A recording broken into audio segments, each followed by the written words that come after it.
See, when we use the word peak, naturally you want to go mountain climbing, that means you want to do something others cannot do.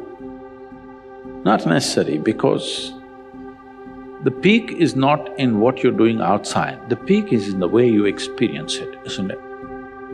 Somebody can do something very small with very profound experience.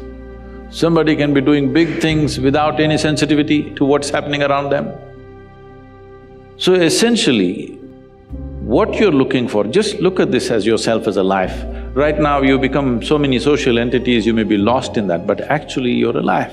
Most people realize they're alive only when they're threatened with death. Till then, they're something else. They become so many other things. No matter what work you're doing here, you're just a piece of life, isn't it? It is a fortune that certain things happen through us, which will impact many other lives, wonderful.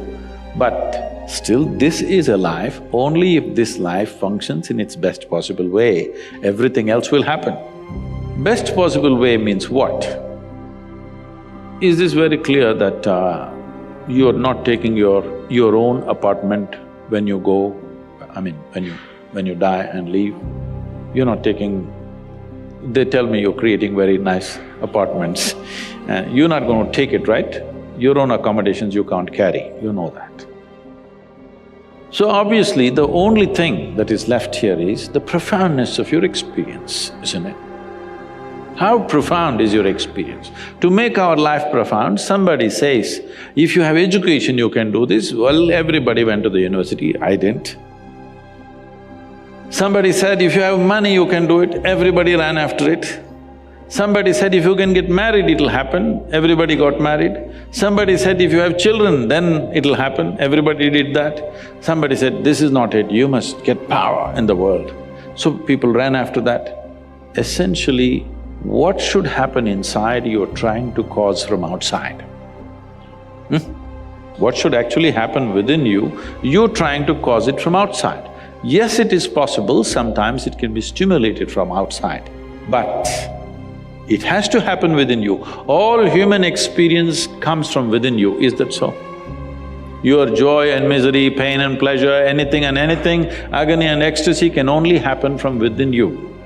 The question is only, your joy, your peace, your love, your ecstasy, is it on push start or is it on self-start? I'm talking about upgrading technologies. There was a time in 1950s or 1950s, if you bought a car, you needed two people to help you in the morning because it's a push start. If you got one in early 60s, it's a crank start, you need one person to help. Today all our cars are self-start, right?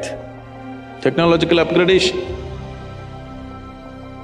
Things which are most vital to you, the profoundness of your experience, the pleasantness of your experience here. But right now it's all on push start. If you have to be happy, how many people we have to fix in this world?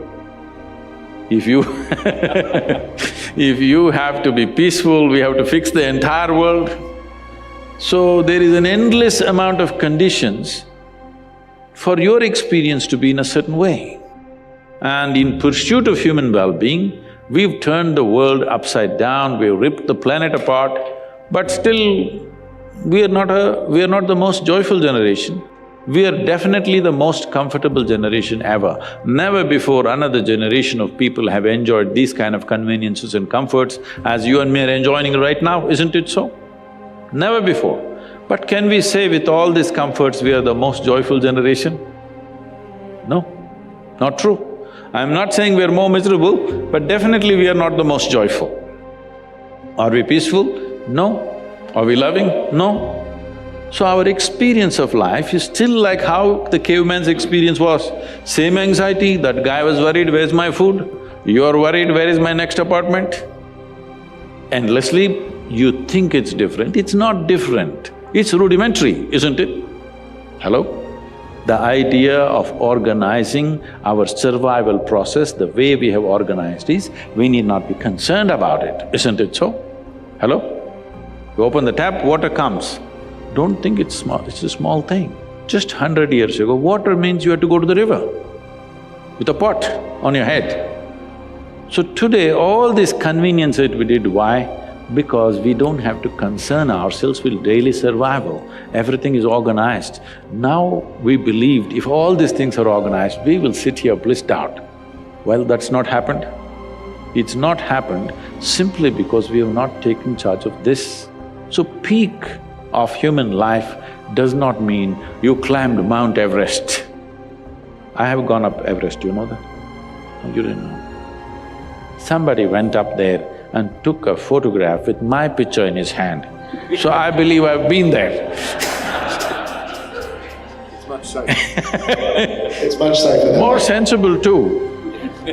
Because this guy who went there, took a picture with my picture in his hands, came down and said, Sadhguru, of 12 people that we started out, only 2 of us made it to the top. And I took the picture and I came down. We were there just about 40 seconds, right on the top. Because winds were picking up speed, we had to come down. Only 40 seconds I looked around and I couldn't see a thing. And I came down. Now I'm wondering, why did I do it? Because you wanted to know the peak of suffering. It's not a simple physical challenge. Climbing Everest is not a simple physical challenge. I'm not saying you should not climb. All I'm saying is, the peak can only happen within you. It will not happen outside of you. So, if the peak and the valley and the very bottom can only happen within you, people can sit in a palace and be depressed, like they're at the pit of their life, isn't it so? Hello? So similarly, if that is possible, you can sit on the street and be on the peak. You're paying too much attention to everything around you, not enough attention to this one. But the quality of your life is essentially determined by how you carry this one.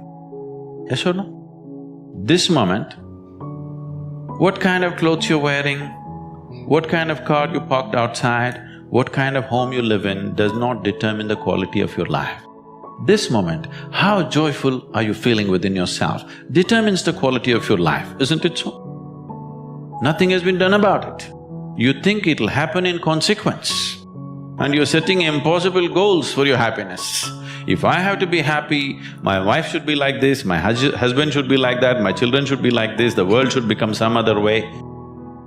Well, these are impossible conditions you're setting for your happiness and peacefulness. Now that you have compromised yourself to peace, why I'm saying compromise yourself to peace is because a lot of people have given up aspirations for being ecstatic or blissful. If I'm just peaceful, it's enough. Even the so-called spiritual leaders are going about and saying peace is the highest goal in your life. Peace is not the highest goal in your life. If you want to enjoy your lunch today, you must be peaceful. Yes or no? If you're not even peaceful, there is nothing in your life that you can do in a worthwhile way. To be peaceful essentially means this, that you're not messing your mind. To be peaceful means that your system is at ease. You know how to conduct your mind, you know how to conduct your emotions, your body and your energies. You are peaceful. It is not a rocket technology. It is the most basic thing. You have a dog at home, you give him his food, he sits peacefully. Maybe not ecstatic, but peacefully. Many times they're ecstatic also. Yes? If your dog is able to sit peacefully, oh, he doesn't have to run my industry. That's not the point, he's got his own stuff going. See, it has nothing to do with the external activity that you're doing. It's got something to do with the internal systems as to how they're functioning. Essentially, it means neither your body, nor your mind, nor your chemistry, nor your emotions, nor your energy are taking instructions from you. They're doing their own thing. Once your machine is not in your control, being peaceful is impossible. I'll tell you, you get into your car and now you go there and you want to turn this way. You do this to the steering, it goes this way. Can you peacefully drive this car? Can you? No. Anxiety is natural, isn't it? This is what has happened to your vehicle. It's out of control. You've never done anything to find out where the steering wheel is, first of all. This is not that simple as a car, this is a super computer. Now the problem is most people have not even bothered to find the keyboard. They think if they do this, somehow it'll work. When you're given such a highly sophisticated machine, if you do not conduct it properly, it will cause many problems to you. By accident it's working. I want you to know this is made this way. If you hold your hands like this, it'll breathe one way. If you just turn it around, the very way you breathe, the breathing pattern itself changes in your lungs. You can try it if you want when you have the time. This way, this way. I'm saying everything that you do, fundamental changes are happening in this machine because it's such a sophisticated machine. It's more than a touch screen. If you just wish it, it will happen. When you have such a sensitive and sophisticated machine and you are operating like a blacksmith, then being peaceful seems to be difficult. Peace is not the highest goal in your life, it is the most fundamental requirement. Don't ever set peace as the highest goal. If you do that, you will only rest in peace. You must see, to be peaceful is the first thing in your life, isn't it?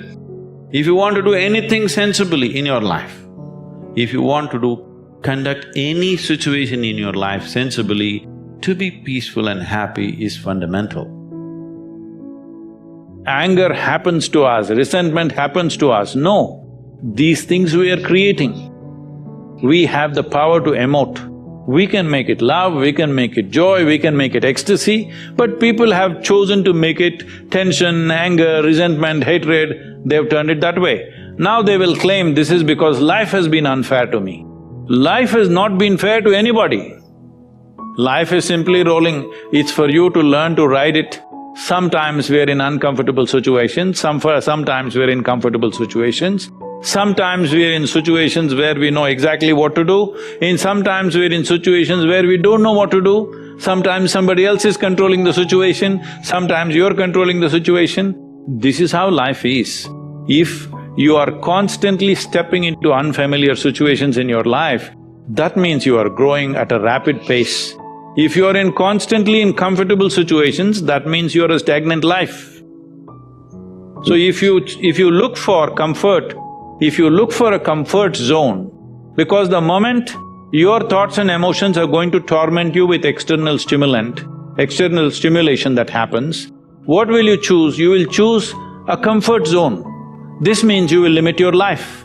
So the moment somebody can cause you pain or suffering, this means unknowingly you will make the very scope of your life very limited. Only when a person loses this fear of suffering, that no matter what happens, this is how I will be, if this assurance comes to you, then you walk full stride, because whatever happens in the life around you, it will not really make you suffer. Once you are free from suffering, only when you're free from suffering, when you're free from the fear of suffering, that is when you will explore your life in full depth and dimension. Let one human being honestly say, when you are with your most loving parents, however doting and wonderful they were to you, that you never felt this is not where you want to be. That is a dishonest human being. Because love gets tedious, somebody's fondness gets very tedious, comfort gets tedious. Because the nature of life is, it wants to constantly expand. If there is no room for expansion, it doesn't matter you are kept in a whatever, I won't use because everybody uses the word golden palace. I think golden palace is totally unaesthetic in my my visual perception, I hate golden palace, but whatever is the most wonderful palace, or as you say Shangri-La, whatever, it'll get tedious. All the heaven-bound people, they don't know how bored they will be within 3 days in that place of goodness. So I'm saying it doesn't matter, it's not because there's something wrong with your parents. They may be most wonderful people, but the very nature of a human being is such Only if you're a pet animal, if you have reduced yourself to that, you're just happy with the meals that you're getting and somebody is fondling you once in a way and you're happy with that. For that you must be a pet animal, you should not be born as a human being. Once you're born as a human being, it is natural wanting to break barriers. So when you're young as a child or a teenager, you think barriers means they're all physical. Before you understand, the barriers are not really physical. Whether you build your own house or you live in your parents' house or you live in a slave master's house, the house and walls are not the barrier. It is all within us. Before you realize that, or how soon you realize that, will lead to either transformation or frustration. I would say there's literally no human being who is not confronted with a thought and an emotion like that, but they manage to brush it aside. It doesn't bother them enough. The pain of not knowing doesn't tear them, that's the whole problem. They come to terms with ignorance, they make a deal with ignorance. They will build relationships where everybody will confirm this is the best way to live. Of comfort, companionship, love, affection. These are all things you're seeking. I know a whole lot of people have raised human emotions to heavens. If you say love, they say divine love. If you say joy, they say divine joy. If you say bliss, they say divine bliss. You don't need any God's help to be joyful, loving, peaceful. As a human being, you're endowed with these qualities. So all those who deprived themselves of that, they either seek God or they settle for a dog. Yeah, usually. Because they want unconditional love, this is a demand. Because the nature of love is such that it's like a flower, if you don't watch it for 2 minutes, it'll fall. It'll wither and fall right there. Either you want to let it fall, or you have to nourish it every moment, or you have to concretize it. That means you take a picture and keep it on your phone screen, or you institutionalize it with marriage or this or that. So essentially, well, I'm not against any institution because institutions are needed in the world to operate, otherwise there'll be chaos. That is a different thing. But you cannot institutionalize joy or peace like right now we think United Nations is the institution for peace. No, you cannot institutionalize peace. You cannot institutionalize joy. You cannot institutionalize love or anything for that matter. Institutions are functional instruments in a given society. I have utmost respect for them because without it, a whole lot of people wouldn't know how to live. You need institutions, there is a government, there's a democratic process, there are variety of things, all right? There are courts, there are parliaments. Well, 90% of the time some nonsense may be happening there, but still these institutions are important because without that there will be total chaos. So I'm not talking against institutions, but institutionalizing things that happen within a human being is a silly effort. How do I enhance my competence? See, let's say you want to run on the field, let's say you want to run a race, you want to run 100 meters. It is not running that you have to work on right now, you have to work on your legs and lungs and muscle and everything, isn't it so? So, if you want to become a great engineer, yes, definitely an institute like this is crucial on one level. But any number of people might have come here and gone, not all of them became great engineers. Though they might have produced hundreds of great engineers, still not all of them will become, simply because of their own individual attitudes and competence and whatever else, isn't it? So, whatever the institute can do for you, it is doing. One foremost thing that you need to do is to enhance your own physical and mental capabilities. Because if you want to be a good engineer, you need a working brain. Just having a degree of engineering may be a passport to a job, but it is not a passport to success, isn't it? So to have a working brain, which the engineering degree will not freeze. Usually lots of degrees, when people acquire degrees, they freeze their brains. They think they can… now they have finished using it and now they can rest it for the rest of their lives. It is not so. This is only to enhance your capability. This is just an organized effort. A school, a college, an institute is just an organized effort towards that, because each individual cannot craft it for himself. That is why an institution. Otherwise, an institution has no other purpose. It is here to just organize that possibility of you striving to be of a certain competence. But that is a mass application.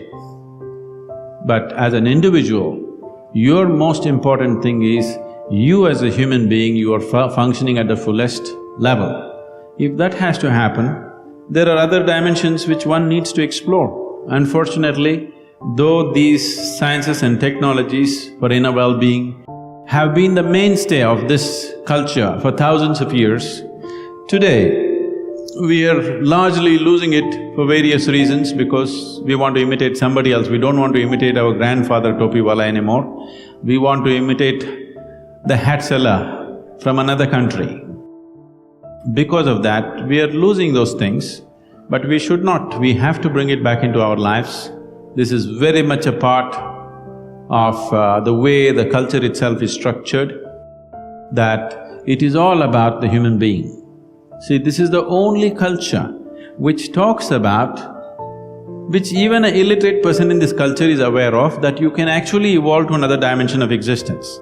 Even if I go into a village and talk to an illiterate peasant who has not read anything, who doesn't know anything, who's not heard any of this stuff, even to him if I go, he will not ask me, give me a golden horse or something, he'll say, "Enakku mukti venum Swami." He's saying he wants ultimate liberation. Where did this fellow get this?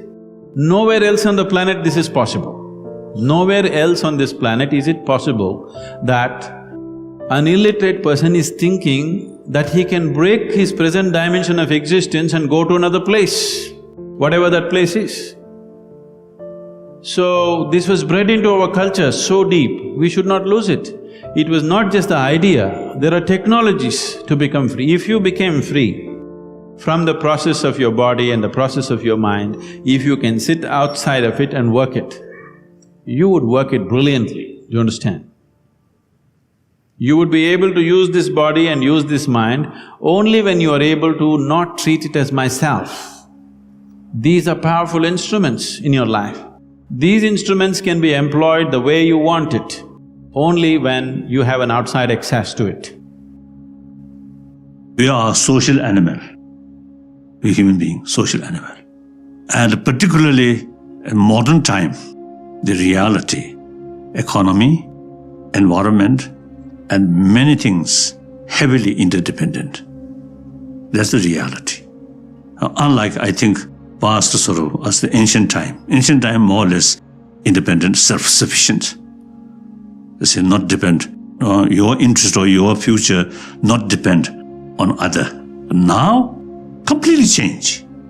So even from this selfish viewpoint, you have to take care about others' well-being.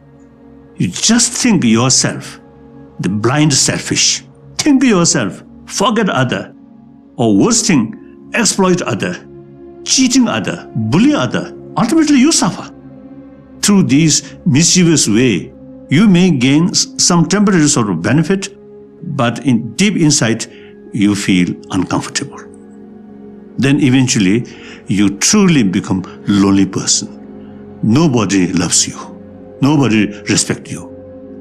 If you take care of others as a human brothers, sisters, sincerely, seriously, then everybody becomes your friend. So, when you have truly trusted friend there, if you need something, you can ask them. If you becoming friendless or lonely person, And when you're really facing some problems, nobody you can share. So ultimately we are social animal. So even other animal, no law, no education, no religion, but you see, they have some kind of sort of feeling. Their own individual survival depend on rest of the community or herds. So they work together. I am one of the individual out of 7 billion human beings. If human being, rest of the human being, happy, peaceful, I get maximum benefit. The rest of the world get trouble. How can I escape from that? And with that feeling, when I meet people, one people, or one person, or 10 people, 100,000, 10,000, 100,000, I always consider them as my brothers, sisters. That brings me in mental level completely relaxed. If I feel I'm something different from them, then some nervousness, some anxiety may develop. So once your own way of thinking open, reach out to them as a close friend, that tremendous sort of benefit, peace of mind. Then others also no longer feel stranger. Another human brothers, like that. So that I think nowadays we really need that. So through that way, awareness. Then from children, I think youngsters, they know. Just one child remain lonely, may cry, and play with other children. Feel very happy. So that's the human nature.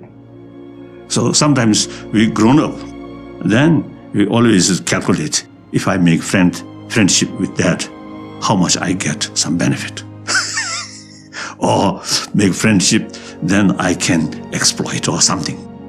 Then genuine basis of friendship no longer there, destroyed. Basis of genuine friendship is trust. Trust depends on openness. Like that. So through these things we can train. And then at mental level, no matter what your physical level, busy. But mental level, always calm, restful, relaxed. Immense benefit for your health. So mental health, body health, very close link. So the ultimate source of mental health is warm-heartedness. That's my belief. Maybe wrong. My friend have to research more research work